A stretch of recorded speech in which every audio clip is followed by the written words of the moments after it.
शिक्षा केवल समाज को श्रृंखलित करे नुहे राष्ट्र निर्माण में आपणार सहभागिता निर्वाह करे जातीय शिक्षा नीति ए क्षेत्र में अन्यतम भूमिका ग्रहण कर बुझा पड़े।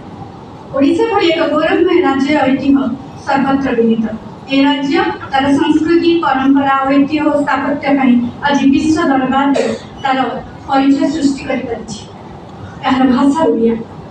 भाषा मनुष्य को परिमार्जित करे। भाषा मनुष्य को विभिन्न चिंता और चेतना दिग्बल को प्रसारित कर साहाय्य करे। एणु ए क्षेत्र में जातीय शिक्षा नीति ओडिया साहित्य और मातृभाषा को विशेष भाव में गुरुत्व देछि। ए राज्य में मातृभाषा ओडिया जहाँ शास्त्रीय मान्यता लाभ करिछि। ओडिया भाषार ऐतिह्य परंपरा आज ओडिशार अस्मिता होइछि। जो अस्मितार चर्चा आज चतुर्दिग कही रखी ओडिया भाषा रचित अनेक गौरवमय सारस्वत कीर्ति आमर गगन पवन प्रकम्पित। ए दृष्टि विचार कले जातीय शिक्षा नीति ओडिया साहित्य और संस्कृति को बाध्यता किपरि जो भाषा और संस्कृति अर्वाचीन नुहे बरं ता अत्यंत पुरातन।